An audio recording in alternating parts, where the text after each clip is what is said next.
sia-sia kita semua. Perbaharui kisah kita semua, kita ambil iktibar untuk kita semua. Pada guru kita persilakan.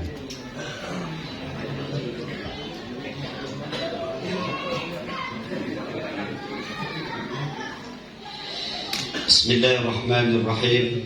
Assalamualaikum warahmatullahi wabarakatuh.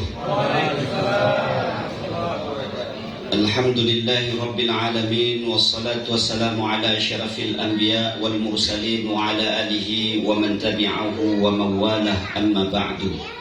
Kemuliaan dan kehormatan kita yang kita cintai mursyid kita, guru kita Buya beserta seluruh keluarga besarnya. Mudah-mudahan Allah sehatkan guru kita, Allah mudahkan langkah dakwahnya, dan kita semua istiqomah di bawah bimbingan beliau dengan ajaran ini. Dengan doa yang sama juga kita aturkan kepada guru kita yang memberitahukan kepada kita Abuya. Bukan saja beliau memperkenalkan kepada kita zahirnya Abuya.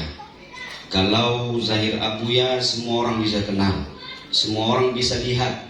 Akan tetapi batinnya Abuya, kemauan Abuya, dakwah Abuya, manfaat daripada ajaran yang Abuya bawa ini beliau perkenalkan kepada kita, sehingga kita lupa main batu, sehingga kita lupa bermaksiat, sehingga kita lupa berlalai-lalai, sehingga kita saat ini rajin sedikit untuk berzikir kepada Allah Subhanahu wa Ta'ala.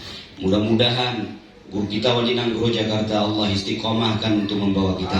Allah sehatkan beliau, Allah mudahkan perjuangannya, Allah juga istiqomahkan kita bersama dengan beliau hingga kita mendapatkan limpahan rahmat dari Allah Subhanahu wa Ta'ala. Yang kita muliakan orang tua kita, gubernur kita, juga penasehat di organisasi PEPAS, yaitu Abang Daim Nazir Suhaidi, yang juga dari dulu suka berkorban kepada kita untuk membantu agar khususnya jemaah PEPAS dan terkhusus mungkin orang-orang yang mau untuk berubah, beliau bantu, beliau berikan sarana, beliau bantu baik itu materi maupun dukungan support kepada kita. Mudah-mudahan beliau Allah selalu sehatkan, Allah berkahi hartanya, Allah juga selamatkan dunia dan akhirat. Yang kita muliakan menteri kita, Menteri MPTT Jakarta, juga seluruh dewan guru senior kita, guru kita Abang Da Haji Ali Mansur. Saya takut salah nyebut nama beliau karena nggak boleh salah tadi ya. Jadi senior saya kenal beliau di Jakarta selama masuk PEPAS. Juga guru-guru yang lain yang ada di PEPAS yang tidak saya sebutkan banyak ya. Ada Dinda Atirudin, ada siapa Habibi, ada Tengku Marwan dan lain-lain sebagainya ya. Insyaallah mudah-mudahan Allah berkahi. Dan juga Tengku Haji Farijal, Abah Zakaria, Tengku Nazar, juga yang mana lagi yang lain. Insyaallah orang-orang tua kami ya, ibu bapak yang dimuliakan Allah Subhanahu wa Ta'ala. Mudah-mudahan nama kita semua berada di dadanya baginda Rasulullah SAW. Saya sebenarnya dokter itu rahasia sebenarnya, karena belum syukuran. Saya di MPTT selesai dokter itu. Alhamdulillah keberkahan MPTT ini sangat besar dalam hidup kita ya. Terutama di dalam kita berkeluarga, di dalam kita beribadah kepada Allah Subhanahu wa Ta'ala dan lain sebagainya. Karena buat saya sebenarnya gelar-gelar akademisi, gelar-gelar, orang tua saya nggak tahu saya dokter sekarang. Dipikir saya nggak kuliah gitu. Saya ngajar sekarang di UIN S2. Jadi nggak ada yang tahu. PTG juga ngajar saya. Di sini bebas aja saya ngajar, nggak dibayar lagi. Jadi rendah sekali rasanya kalau di luar saya.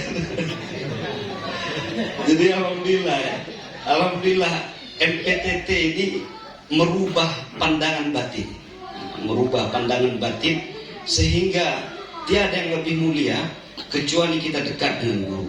Karena guru merubah batin kita untuk bisa melihat betapa hidup ini sangat singkat, betapa hidup ini sia-sia bila kita tidak menyelamatkan hati kita daripada kelalaian untuk mengingat Allah Subhanahu wa Ta'ala. Ibu bapak yang dimuliakan Allah Subhanahu wa Ta'ala, baginda Rasulullah Sallallahu Alaihi Wasallam malam ini kita peringati lahirnya. Kenapa kita peringati lahir baginda Rasulullah Sallallahu Alaihi Wasallam? Karena tiada satu manusia pun dan bahkan satu makhluk pun di bumi ini akan bisa dia selamat di hadapan Allah kecuali melalui kuncinya Muhammad Rasulullah Subhanahu Wa Taala. Bahkan Adam alaihissalam dia diampuni oleh Allah Subhanahu Wa Taala. Apa kata Adam? Ya Allah, bibarakati Muhammad Sallallahu Alaihi Wasallam, ya Allah, terima taubatku, ampuni dosaku. Allah bertanya kepada Nabi Adam, ya Adam, dari mana kamu kenal Muhammad? Ya Allah Subhanahu Wa Taala, ketika saya berada di surga, saya melihat ada nama di samping namamu.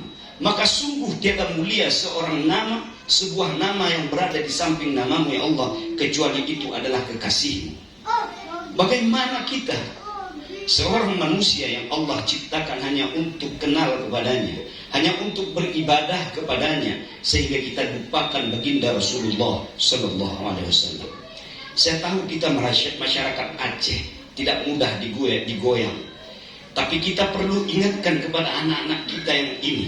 Sekarang di Jakarta ini betapa banyak orang-orang yang hafal Al-Quran, yang faham tafsir, yang faham hadis dan bahkan lancar hafalannya, lancar hadisnya.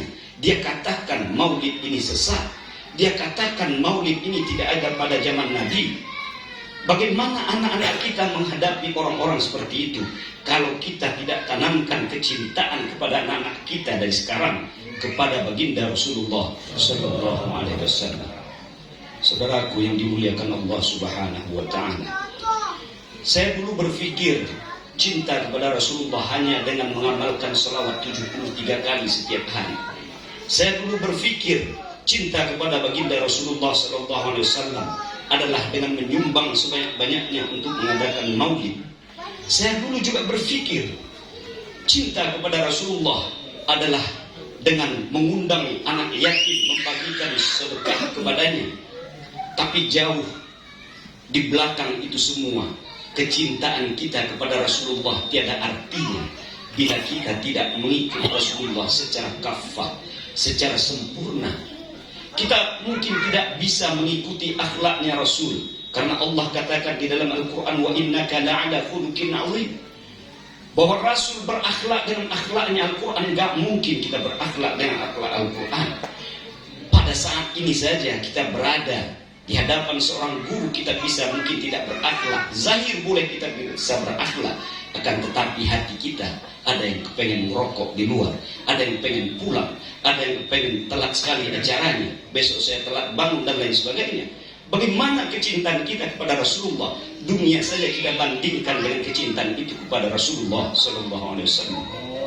Saudaraku yang dimuliakan Allah Subhanahu Wa Taala, dulu sebelum Rasulullah Sallallahu Alaihi Wasallam meninggal, beliau memiliki 4 sahabat yang sangat cinta kepada Rasulullah. Apakah mereka diajarkan nahwu saraf? Apakah mereka diajarkan mantik? Apakah mereka diajarkan tasrif dan lain sebagainya? Tidak. Mereka hanya mengekor Rasulullah Sallallahu Alaihi Wasallam kemanapun Rasulullah pergi. Apa kata Abu Bakar? Jikapun aku jauh dari Rasulullah Sallallahu Alaihi Wasallam, maka satu lembar rambut akan aku cincang bila dia memisahkan dengan Rasulullah. Inilah dakwah ketika kita disuruh bersuhbah dengan seorang ulama yang menjadi risalah, yang menjadi panutan, yang menjadi uswah.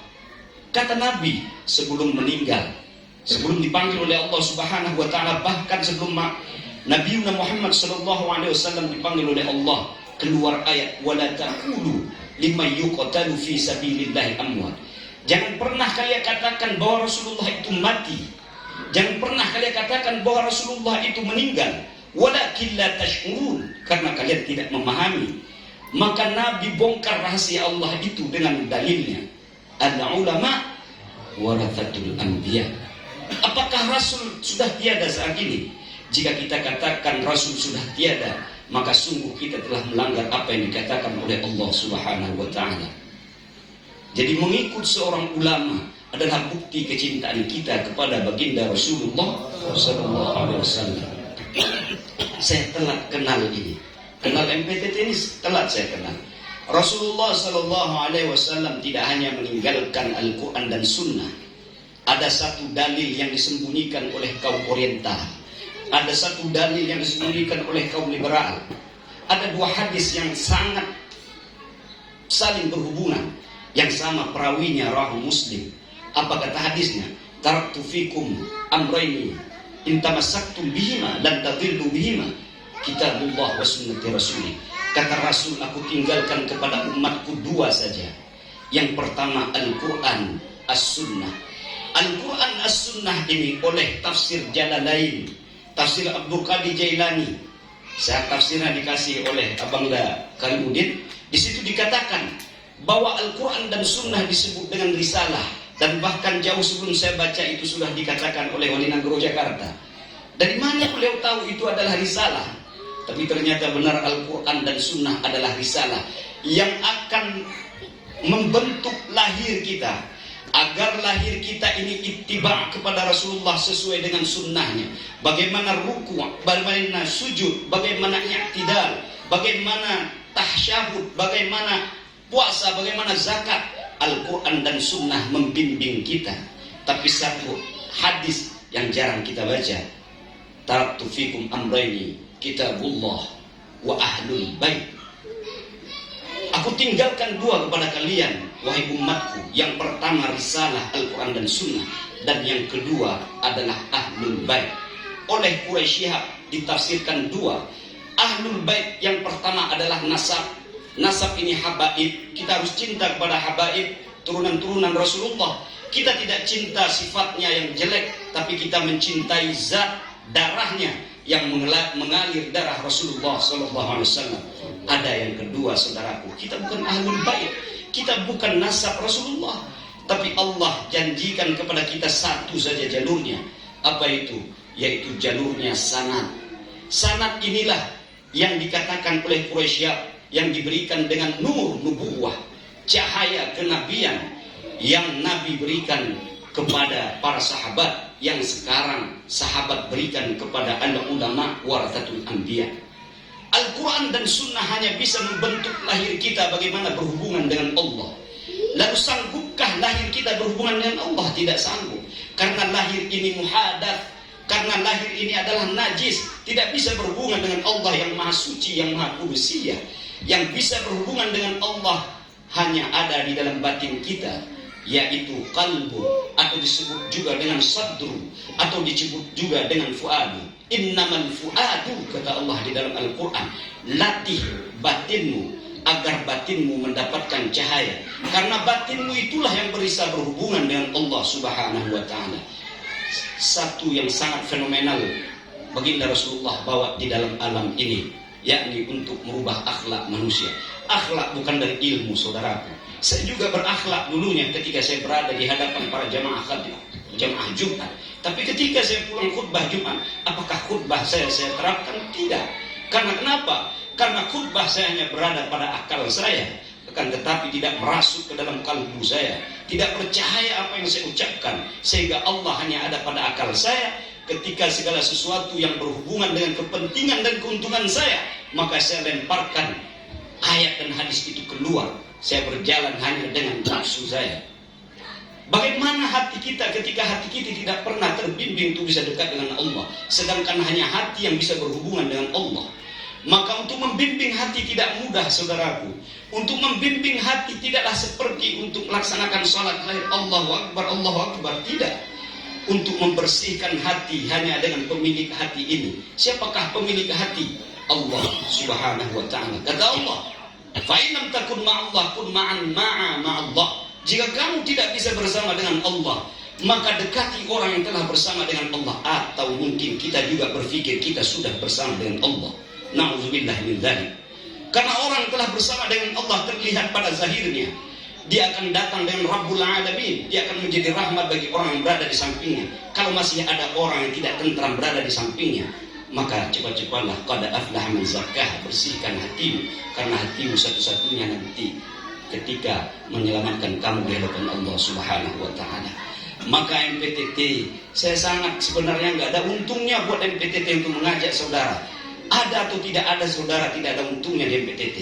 Tapi MPTT lah yang bisa, yang saat ini terlihat bisa merubah kita agar tidak lalai, agar banyak orang-orang telah berubah. Sampai kapan kita tidak pernah ikut untuk bisa berzikir bersama, berguru, agar hati kita bersih di hadapan Allah Subhanahu wa ta'ala. Karena modal satu-satunya kita untuk pada sakaratul maut nanti adalah hati yang selamat. Yauma la yanfa'u malun wala banun, kata Allah, tidak berguna lagi hartamu yang banyak, tidak berguna lagi sedekahmu, tidak berguna lagi anak-anakmu yang saleh, tidak berguna lagi amalmu yang tidak ikhlas itu, illa man atallah biqalbin salim, kecuali hatimu selamat di hadapan Allah Subhanahu wa ta'ala.